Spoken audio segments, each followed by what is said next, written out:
Heroes जैसा कुछ नहीं होता, सिर्फ लूजर्स होते हैं। यहां तक पहुंचना मुश्किल था। शक्ति से दुनिया झुकती है, इसे हासिल कर लो। तुम्हें मारा नहीं, बचाया गया है।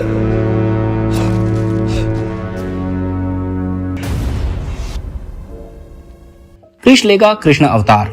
क्या कृष्ण लेगा कृष्ण अवतार? कंस ने किसे बुलाया दूसरे यूनिवर्स में? क्यों जलाया गया भागवत गीता को? हेलो दोस्तों, मैं नितिन आपका स्वागत करता हूं पॉलीग्रेड स्टूडियोज में। पिछले वीडियो में हमने देखा कि कृष्णा और रोहित गूगल पर ऐसे कुछ पुराणों को देखते हैं जिनमें एलियंस जैसी उड़न तस्तरी जैसे विमानों का प्रयोग हो रहा है। एलियंस इसी सबूत के कारण इस धरती को अपना कह रहे हैं, इसीलिए वो अपनी मिट्टी को भी यहीं छोड़ जाते हैं।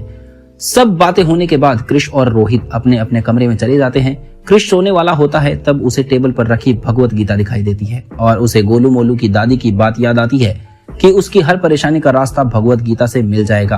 तब वो निश्चय करता है कि वो कल सुबह उठकर सबसे पहले गीता को पढ़ेगा ताकि जो भी परेशानी आई है उसका हल निकाल सके। ये सोचते सोचते वो सो जाता है। जब सुबह वो उठता है तो देखता है कि भगवत गीता अपनी जगह पर नहीं है, तो वो अपने पापा के कमरे में जाता है और कहता है कि पापा, वो दादी की किताब कहाँ गई? तब रोहित कहता है कि वो तो अभी कंस के पास थी। कंस के पास? कृष्णा ये सुनकर थोड़ा परेशान हो जाता है और कंस को ढूंढने लगता है। जब वो अपने घर की खिड़की से देखता है कि कंस कहीं दूर जंगल में उसे जलाने की कोशिश कर रहा है, तभी कृष्णा कृष्ण बनकर वहां जाता है और भगवत गीता कंस के हाथों से छीन लेता है और पूछता है, ये आप क्या कर रहे हो? तब कंस कहता है कि यही है सब मुसीबतों की जड़, जिससे लोग धर्म पर चल रहे हैं और बदले की भावना से दूर हो रहे हैं। अगर हम इस किताब को भूल जाएं तो सब ठीक हो जाएगा। तब कृष्ण कहता है कि ये कृष्णा की किताब है और इस किताब में लिखा एक एक शब्द सच्चा है। कृष्णा ने सही कहा था, जब जब धरती पर अधर्म बढ़ेगा तब तब कृष्णा का जन्म होगा। और कृष्ण इतना कहकर वहां से चला जाता है। घर आकर वो कंस को उसकी मुक्ति के लिए कहता है कि कर्म योग एक ऐसा रास्ता है जो कर्म के माध्यम से मोक्ष की ओर ले जाता है। मोक्ष चेतना की अंतिम अवस्था होती है। भगवत गीता में भी कर्म योग का जिक्र मिलता है। इसके अनुसार वैराग्य भाव रखते हुए अपने कर्म करने चाहिए। दिन भर दासों की तरह काम करने की एक और स्वार्थ का भाव पैदा होता है, तो दूसरी ओर अपने दिमाग को नियंत्रित रखते हुए कर्म करने से अनाशक्ति और आनंद की प्राप्ति होती है। ये योग हमें सिखाता है हर कार्य को बिना फल की इच्छा के करना चाहिए। इसको करने वाले योगी कर्म को देवीय समझकर इसे प्राथमिकता देते हुए पूरे मन से करते हैं, साथ ही सभी तरह की इच्छाओं को त्यागते हैं।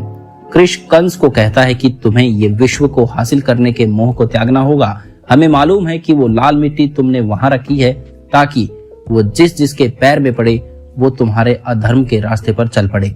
लेकिन एक बात ध्यान रखो कि अधर्म से कभी तुम्हें मुक्ति नहीं मिलेगी।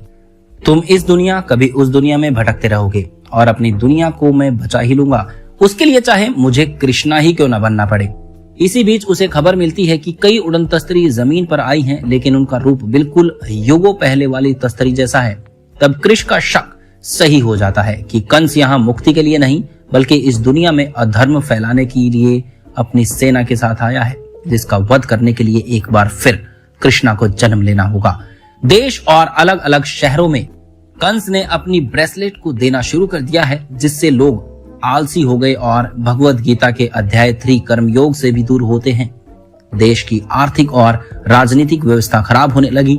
शहरों में लोग भूखे मरने लगे, किसान आत्महत्या करने लगे, जिसे देखकर कृष्ण काफी परेशान है। लेकिन उसे समझ नहीं आ रहा कि इस अधर्म से ये अपनी दुनिया को कैसे बचाए। तब फिर उसे भगवत गीता की याद आई और उसने भगवत गीता के अध्याय 3 कर्मयोग को पढ़ना शुरू किया, जिसमें यह लिखा है कि इस योग का अभ्यास सही दृष्टिकोण रखने, धार्मिक होने, सही इरादे रखने और अपनी क्षमता के अनुसार अपने कर्तव्यों का पालन करके किया जा सकता है। कर्मयोग को करने से नए कौशल सीखने, व्यक्तित्व विकास, आत्मा की शुद्धि, मन को अधिक फ्लेक्सिबल और टॉलरेट बनाने में मदद करता है। कर्म योग के 2 प्रकार होते हैं, जिनमें पहला सकाम कर्म और दूसरा निष्काम कर्म है। सकाम कर्म और निष्काम कर्म क्या होता है? सकाम कर्म जब कोई भी व्यक्ति खुद के लाभ के लिए अपना काम करता है तो वो सकाम कार्य में आता है। ये व्यक्ति को सामाजिक और व्यापारिक दोनों तरह के काम पर लागू होता है। इस तरह के कर्म में व्यक्ति के मन में स्वार्थ भाव रहता है जो उन्हें लोभी बनाता है। सकाम कार्य व्यक्ति के जन्म व मृत्यु चक्र में अहम भूमिका निभाता है। निष्काम कर्म, अगर किसी के मन में ख्याल आ रहा है कि निष्काम कर्मयोग क्या है, तो जब कोई व्यक्ति किसी काम को स्वास्थ्यहीनता भाव से करता है तो उसे ही निष्काम कार्य कहते हैं। ऐसे व्यक्ति के मन में किसी तरह की लालसा और अहंकार की भावना नहीं होती। इस कर्म को करने वाला व्यक्ति सभी को एक समान समझता है, साथ ही एकता और दूसरों की मदद करने में भरोसा रखता है। निष्काम कर्म व्यक्ति को मोक्ष की ओर ले जाता है, जो व्यक्ति को असीम शांति देता है।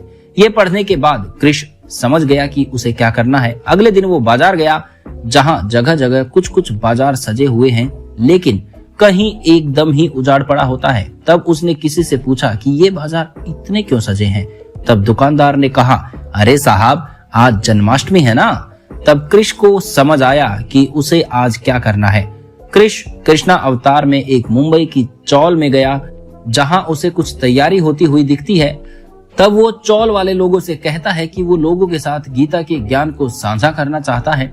लोग भक्ति भाव से उसे कृष्णा के अवतार में आए हुए होने के कारण मान जाते हैं, जिसकी खबर आसपास के शहरों में फैल जाती है और दूर दूर से लोग भक्ति भाव होकर कृष्णा से मिलने आते हैं। तब कृष्णा अवतार में कृष्ण सबको कर्म करने के फायदे बताता है, जिसमें वो बोलता है कि कर्म योग करने के फायदे में सबसे पहला मन को शांत रखना है। दरअसल इस योग को जीवन में लागू करने वालों के मन में कभी भी दूसरों के प्रति बुरे ख्याल नहीं आते हैं और ना ही उनका मन अपने काम को लेकर विचलित होता है। इस योग से मन की शांति में सुधार हो सकता है, जिससे मानसिक समस्याओं को भी दूर रखने की मदद मिलती है। साथ ही कर्म योग व्यक्ति के धैर्य को बढ़ावा देता है। इस योग के दौरान व्यक्ति को कई ऐसे काम करने होते हैं जिसके लिए उन्हें ज्यादा धैर्य रखना पड़ता है। साथ ही इस योग के दौरान क्रोध और अहंकार को भी त्यागना होता है, जो व्यक्ति के धैर्य भाव को खुद ब खुद बढ़ाने का काम करते हैं। इसके अलावा कृष्णा बताते हैं कि व्यक्ति के जीवन में एकाग्रता की महत्वपूर्ण भूमिका होती है।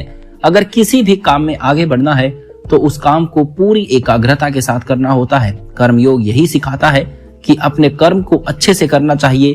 किसी भी कार्य को सही से करने के लिए उस पर पूरी तरह ध्यान देना होता है। जब भी हम किसी कार्य पर सही से ध्यान देने की कोशिश करते हैं तो एकाग्रता को बढ़ावा मिलता है।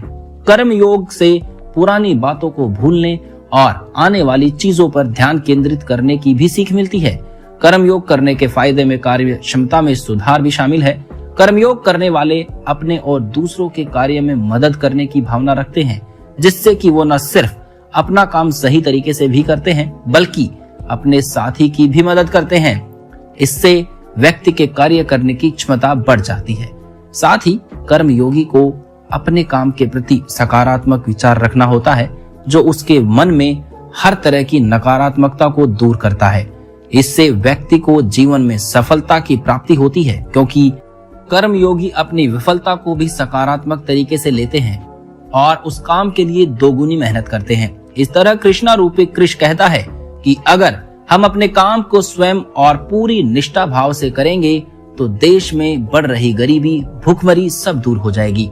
इससे हम धर्म के मार्ग पर आगे चल पाएंगे और ये फैल रहे कंस रूपी शत्रु अपने आप ही नष्ट हो जाएंगे।